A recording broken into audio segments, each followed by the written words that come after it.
여러 성경은 하나님의 백성에 대해서 얘기를 합니다. 이미 하나님을 아는 사람, 이미 하나님 안에 있는 사람, 이 사람들을 향해서 하나님이 말씀하시는데 그게 사사기서가 대표적인 이야기입니다.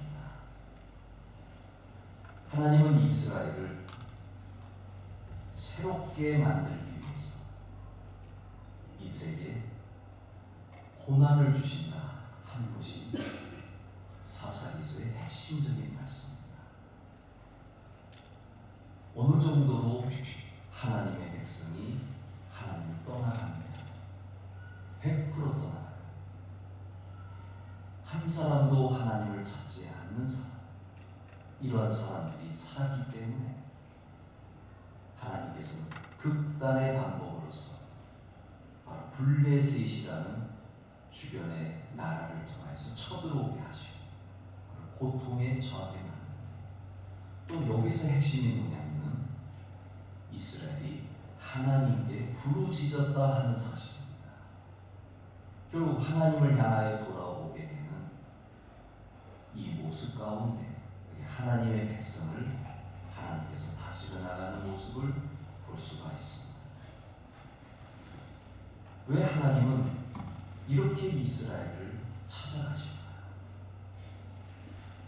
그것은 바로 하나님의 백성이 사라지면 하나님의 뜻을 이 땅에 이루어야 할 그 뜻을 이루지 못하기에 하나님이 또 이스라엘을 찾아오는 다른 이유가 아닙니다.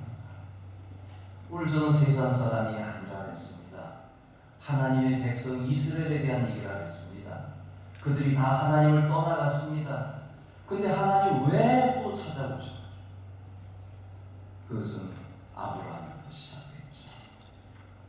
아브라함을 선택하셨고 그로 인해 이스라엘이 나와. 그러면 아브라함을 선택하셨을 때 하나님이 주신 말씀이 모든 민족이 복을 받게 된 것이다. 모든 민족을 위한 그 사명을 이스라엘이 받았는데 만약에 이스라엘이 하나님 백성의 삶을 버린다면 하나님께서 난감해지시게 되는 겁니다. 이러한 하나님의 계획 가운데 하나님은 이스라엘을 선택하셨고 근데 이스라엘이 떠나갔고 바로 여기에 하나님은 고난을 주시게 된다 하는 것이 사사기의 내용 가운데 하나인 것입니다.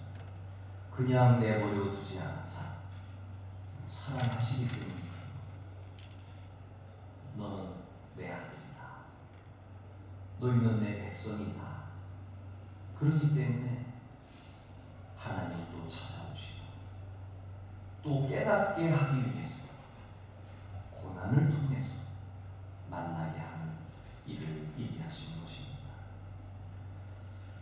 이런 일이 없어야 하겠지만 하나님께서 어쩔 수 없이 사용하는 방법, 하나님을 떠난 사람에게는 하나님께서 고통을 주신다.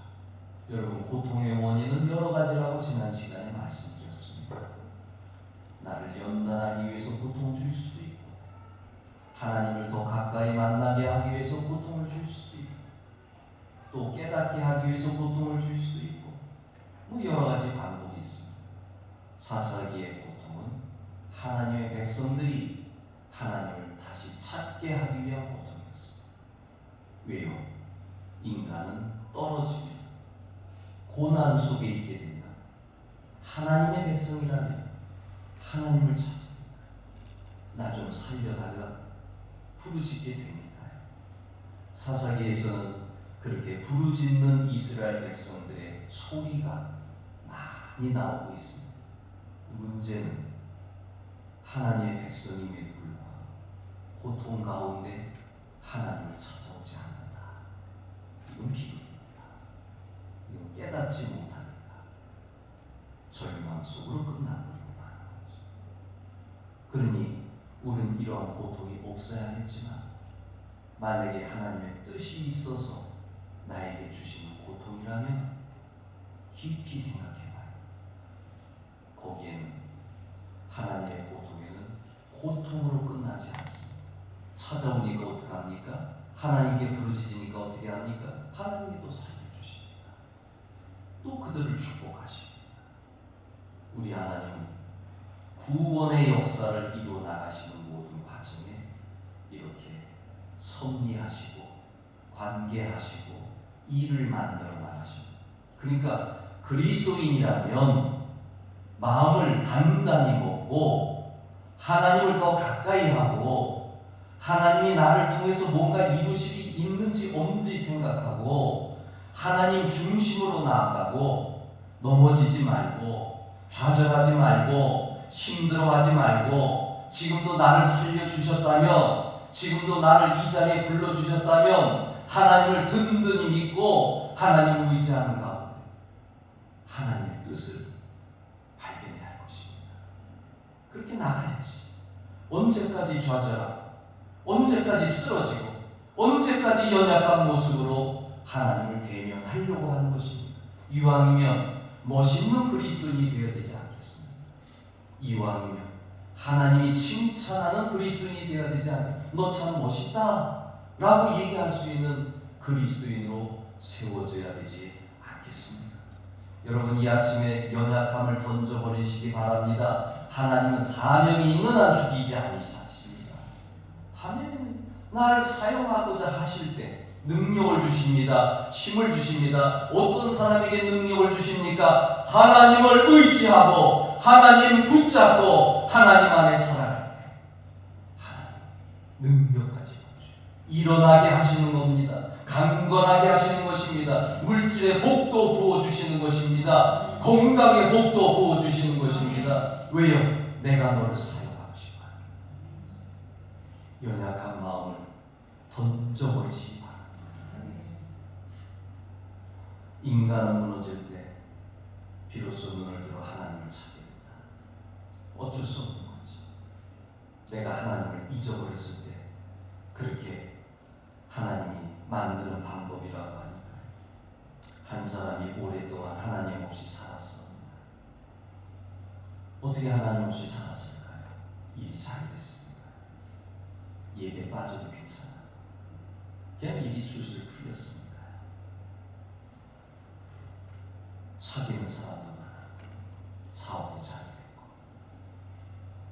그래서 자신은 괜찮다 하면서 하나님으로부터 점점점 멀어진 것입니다. 그러나 어느 순간 흔들리기 시작하는 거죠. 사업이 무너지기 시작하고 관계가 끊어지게 되고 마음의 평안이 사라지게 되고. 근데 이분의 고백을 들어보시기 바랍니다. 내가 잘 나갔을 때보다 그렇게 힘들고 어려웠을 때 내가 하나님을 더 가까이 했습니다. 이게 복받은 사람의 고백이에요. 하나님께로 끌어들였습니다. 깨달았습니다. 이거 깨닫게 하면 하나님이 그 사람을 툭 건드렸던 거예요. 근데 툭 건드렸는데 그냥 쓰러져 버리면 안 돼요. 다시 하나님을 찾아야죠.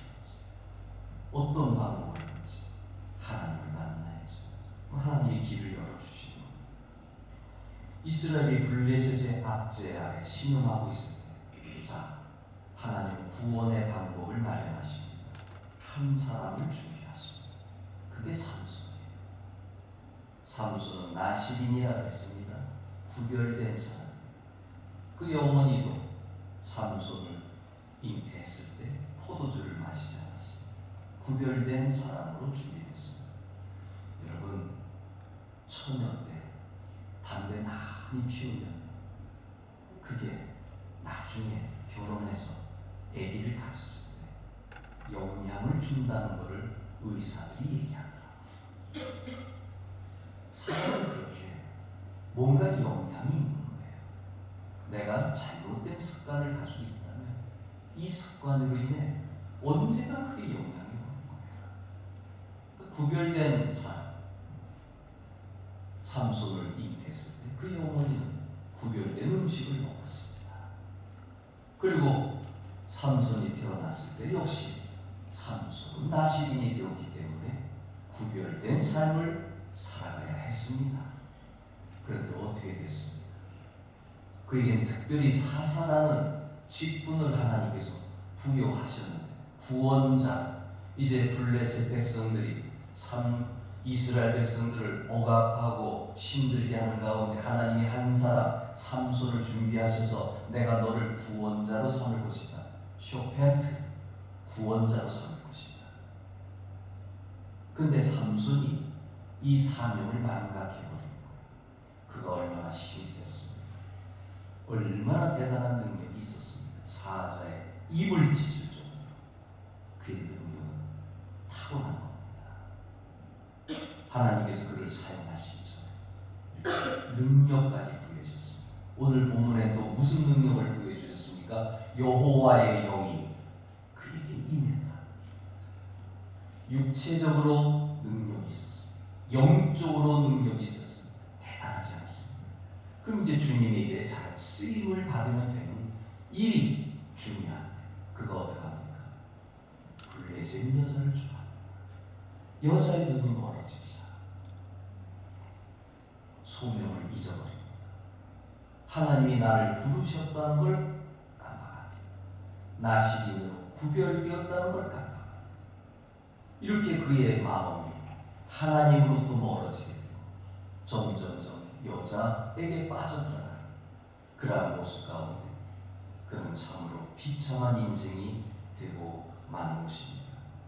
그의 삶에 하나님의 목적이 있었지만 그는 그렇게 하지 못했습니다. 영국의 윌버포스라는 사람이 있었습니다. 아주 옛날 사람인데 그의 몸이 늘 연약했다고 합니다. 근데 그는 하나님으로부터 받은 소명이 있었습니다. 그 가운데 하나가 노예 무역을 폐지하는 겁니다. 그와 하나님과의 관계에서 그는 그런 소명을 받았습니다. 인간을 소중하게 여겨 그가 살던 시대에는 아프리카에서 노예들을 끌고 왔습니다. 라틴 아메리카에서 흑인들을 끌고 왔습니다. 이러니 인간으로서 하지 못할 짓들을 그 시대 사람들은 한 것입니다. 하나님이 그에게 부여하신 소명, 그것은 인권을 소중하게 여깁니다. 그가 노예무역 폐지 운동을 벌였을 때 사람들이 손가락질했습니다. 그는 많은 어려움을 겪었습니다. 왜요? 99%가 노예무역을 선호하면서 살았습니다. 그걸로 돈을 벌었습니다. 잘 먹고 잘 살았습니다. 어느 누구 하나 그 편에 서는 사람이 없었습니다. 그래도 그는 꿋꿋하게 하나님이 그에게 주신 마음을 가지고 노예 무역을 폐지하는 일, 또 그 사회가 얼마나 도덕적으로 타락했습니다. 도덕적 개혁을 위해서 그는 쓰임받게 됩니다. 결국 그는 끝까지 이 일을 하는 가운데 노예 무역 폐지까지 가게 됩니다. 그 힘든 길을, 그 어려운 소명을 그가 잘 감당하게 된 것입니다. 그는 요즘 말로 국회의원이었습니다. 그 일을 감당해냈습니다. 삼손도 처음에는 그런 사람이었습니다. 하나님께 붙들린 사람이었습니다. 그러나 그는 점점 하나님보다 자기에게 관심이 가졌습니다. 얼마나 매력이 있겠습니까? 힘이 있는 사람, 대단한 능력이 있는 사람, 얼마나 매력이 있었겠습니까? 가련한 사람에도 매력이 있잖아. 우리가 세상에서 볼 때 권력 하나 있어도 매력이 있잖아요. 그 매력이 하나님을 떠나게 만드는 그런 일이 일어나게 되는 겁니다. 하나님보다 자신을 더 신뢰하게 됩니다. 구별되지 않은 사람으로 살아갑니다. 블레셋 여인을 가까이 하게 됩니다. 이렇게 점점 세상적인 눈이 뜨여지는 가운데 그의 삶은 힘들어지기 시작합니다.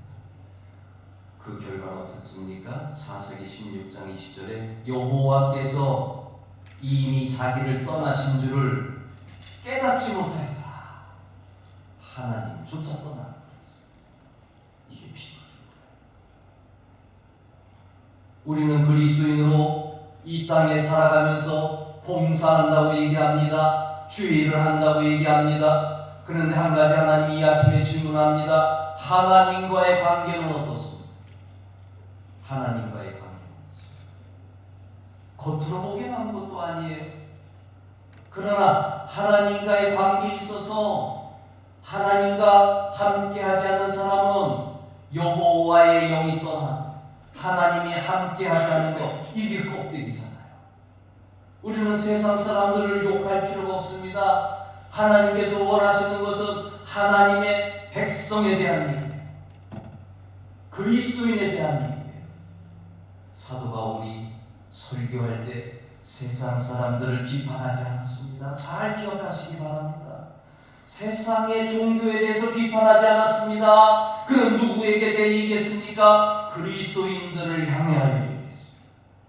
복음을 증거할 때는 예수 성령님께서 인도하시는 대로 복음을 증거했고 거기에 그리스도인들이 만들어졌습니다. 그가 언변이 좋아서 그리스도인을 만드는 게 아닙니다. 성령의 능력과 표적 가운데 많은 사람들이 하나님께로 돌아왔습니다. 그 다음에 그가 복음을 증거하면서 외쳤던 메시지가 무엇입니까? 그리스도인들을 향하여 외쳤습니다. 그렇게 살지 말아라. 고린도서가 그렇습니다. 에베소서가 그렇습니다. 야고보서가 그렇습니다. 그리고 로마서가 그렇습니다. 특별히 로마서에 보면은 유대인인 너가 하나님의 백성이라고 살아가는 너가 그리스도인이라고 살아가는 너가 어째요 똑같이 세상 사람들과 똑같이 살아가고 있느냐.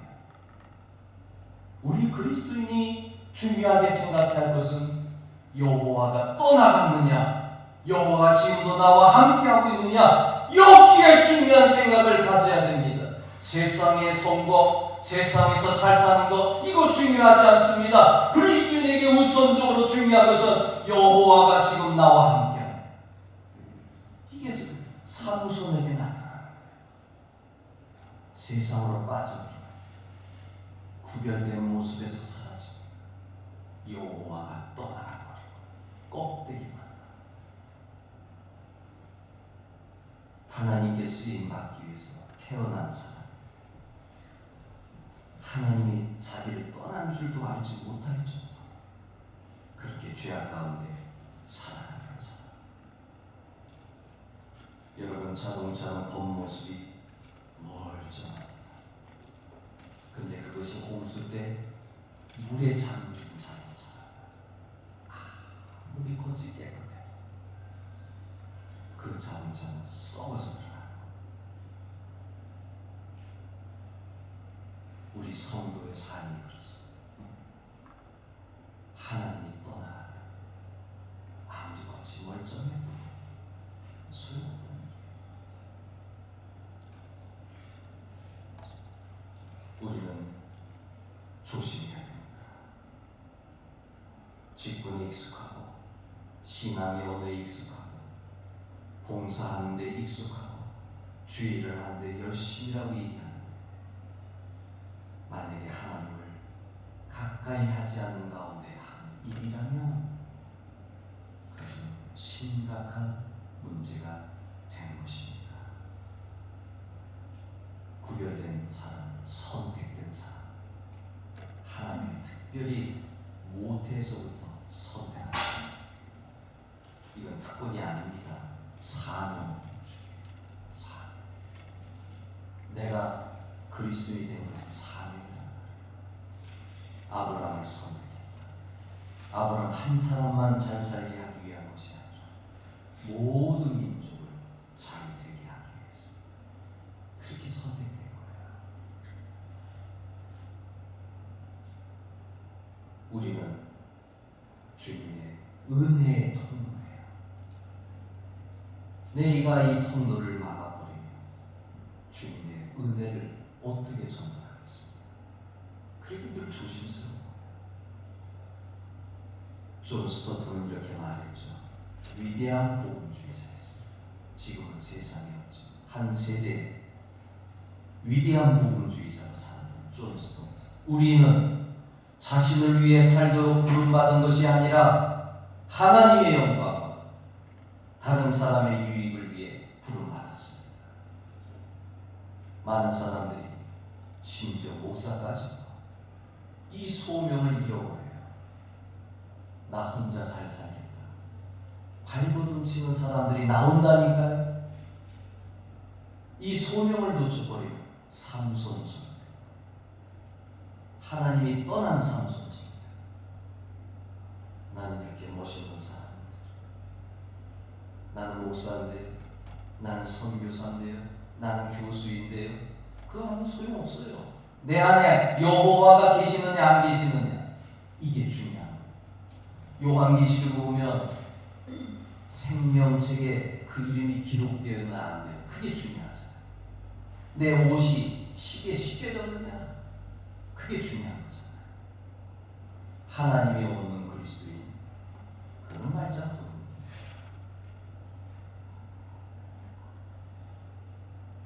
그런데 삼손이 목적을 잃어버립니까? 여기 블레셋 여인만 좋게 생각하게 들릴라라는 그 여인에게도 또 마음을 뺏기게 되고 상당히 어려운 일들이 생겨납니다.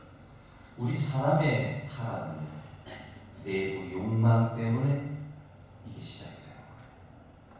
천천히. 지금도 저쪽 어디 바다에 가면, 우리 여기 서울에서 가까운 지역에 가면 대부도가 그런 것 같은데, 어느 지역에 물이 이렇게 쫙 몰려올 때 거기 갯벌에서 뭘 잡다가 그 물길을 놓쳐버려가지고 죽는 사람이 종종 나오잖아요. 저도 한 번은 그 지역에 가서 이렇게 물고기를 잡는다 해서 한 10년 전인가 뭐 오래됐습니다. 목사님들하고 가는데 물이 빨려 들어오는 속도가 저기서 보이기 시작하죠. 그래가지고 부랴부랴 뛰어나와가지고 차를 타고 나온 적이 있습니다. 차를 중간에 세워놓고 이제 안에 갯벌에 가서 물고기를 잡다가, 근데 그게 순식간에 쫙 몰려오더라고요. 우리의 죄라고 하는 것이 처음에 아무것도 아닙니다. 근데 그게 한번 시작이 되면은 내 영혼을 파괴시키는 거예요. 별거 아닌데 뭐 구체적으로 얘기하지는 않겠습니다. 어느 하나로 빠져들어가게 돼요. 하나님도 떠나가게 되고 나도 문제가 되는 놀라운 일이 일어나게 되고, 우리의 죄는 우리의 마음 안에 들어오게 됩니다. 삼손이 별 문제 없다라고 생각하게 된 것이죠. 여러분이 잘 아는 해밍웨이 얘기하시죠? 노벨 문학상도 받았고, 그는 사람들에게 인정도 받았고 돈도 많이 벌었어요. 이 사람이 책을 팔아 돈도 많이 벌었어요. 사람들은 그를 성공한 인생이라고 하는데, 근데 그는 술을 좋아했어요. 그리고 방문했어요. 이 삶이 그를 점점 침식하게 됩니다. 노인과 바다라는 그 어마어마한 작품을 써서 큰 돈을 벌었지만, 그는 점점 술과 방황 속에서 나중에 어떻게 된 건 잘 아시죠? 자살을 거둬버렸어요.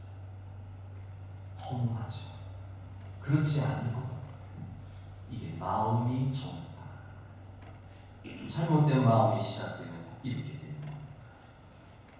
그래서 토저는 그리스도인들에게 이런 얘기를 했어요. 오늘날 교회에서 성령이 떠나셔도, 아주 중요한 얘기를 했습니다. 오늘날 교회 안에 성령이 떠나셔도 우리가 하는 일의 95%는 그대로 할 것입니다. 성령 안에서 95% 일을 해야 됩니다. 성령이 없는 가운데 95% 그냥 한다는 얘기예요. 얼마나 잘못된 일입니까?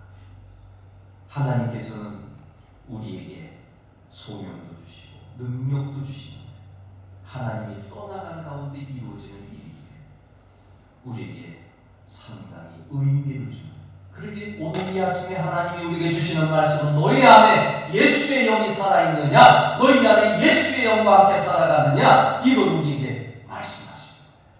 지난주에도 우리는 성령에 대한 말씀을 드렸습니다. 오늘도 성령에 대한 말씀, 계획한 설교가 아닙니다.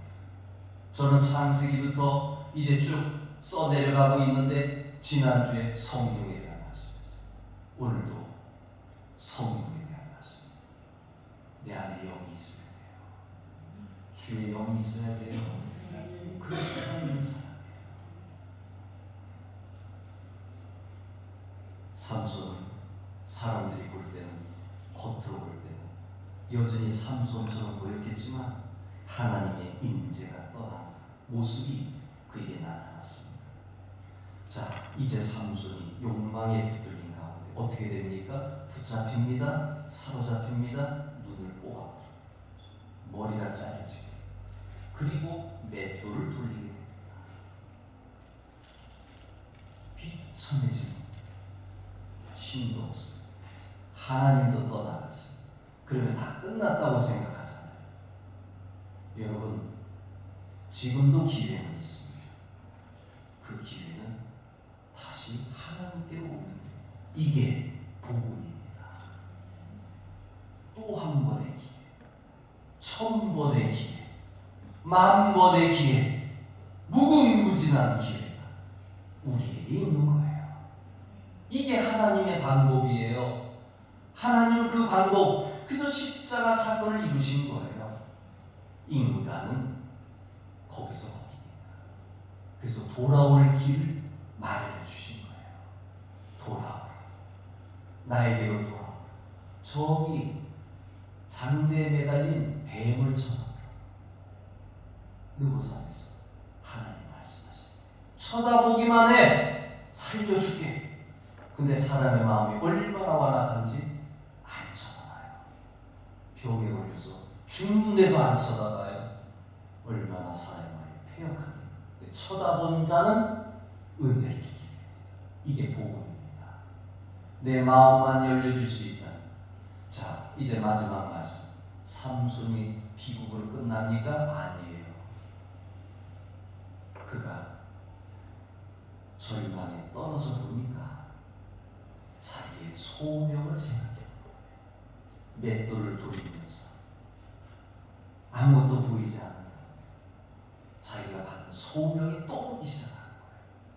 그래서 그가 하나님께 기도하지 않습니다. 하나님, 저에게 마지막 기회를 주세요. 하나님을 찾았다. 이게 중요한 거예요. 하나님을 불렀다. 이게 중요한 거예요. 우리에게 인간에게 있어서는 이것만큼 중요한 게 없어요. 하나님을 찾고 하나님을 부르고 하나님께 매달리면 놀라운 방법들이 나오기 시작하는 거예요. 이게 기도입니다. 삼손이 하나님께 붙들리는 가운데 이렇게 얘기하죠. 하나님께 그가 기도합니다. 여호와여, 하나님이 여호와여, 구하옵나니 이번만 나를 생각하여 주시옵소서. 지금이라도 하나님 일을 하고 싶다는 거예요. 내가 비록 눈은 뽑혔지만, 아프 보이지 않지만, 지금 이렇게 쇠사슬에 묶여 있어서 내가 힘은 없지만 내가 하나님 일을 하고 싶다는 그 고백이에요. 이제 시간이 지난 다음에 어떻게 됩니까? 삼손의 힘이 머리카락에 있었잖아요. 머리가 또 자라기 시작합니다. 그러는 가운데 하나님이 그의 기도를 들어주시고, 그래서 그가 이룬 일이 어떻게 되는지 아세요? 마지막에 이렇게 됩니다. 그는 놀라운 일을 행하게 되는데, 죽을 때 죽인 자가 살았을 때 죽인 자보다 더욱 많았구나. 삼손이 주님의 일을 하고 끝낸 거예요. 이제 이 성벽 안에서 그가 힘을 발휘하는 것, 블레셋 군대, 원수 군대를 물리치는 사명을 그가 마지막에는 이루고 마는 것입니다. 우리에게는 이런 비극은 없어야겠죠. 이왕이면 잘 되는 가운데 하나님 섬기고, 이왕이면 능력 있는 가운데 하나님 섬기고, 이왕이면 부자가 돼서 하나님 섬기고, 이왕이면 하나님이 나를 사용하실 때 하나님께 영광을 돌리고, 넘어지고 피폐하고 쓰러진 다음에 주님을 찾을 것이 아니라 평상시에 하나님 붙잡고 살아가야 됩니다. 이것이 하나님이 또 우리에게 주시는 말씀이라는 사실입니다. 우리의 복음은 지치고 무너지고 상처 입은 사람들을 위한 것이지만, 우리가 이왕이면 삶 속에 힘이 있을 때 하나님께 귀하게 사용합니다. 얼마나 더 좋겠습니까? 그래도 마지막에 깨닫고 여호와를 찾고 또 하나님이 힘을 주셔가지고 그가 이룬 소명, 블레셋을 물리쳐야 되는 그 소명을 잘 감당하고 나가게 된다. 그나마 다행이라는 생각이 듭니다. 결론적인 말씀입니다. 아빌라 테레사라는 유명한 영성가가 있었습니다. 이런 기도를 남겼습니다. 아무것도 너를 흔들지 말게 하라. 아무것도 너를 두렵게 하게 하지 말라. 하나님만으로 충만하라. 하나님만으로 충만하라. 여러분, 저와 여러분에게는 하나님만으로 충분합니다. 하나님이 움직이시고 인도하고 나가시고 그러기에 하나님이 필요합니다. 오늘 이 아침에 내 안에 하나님으로 충만합니다.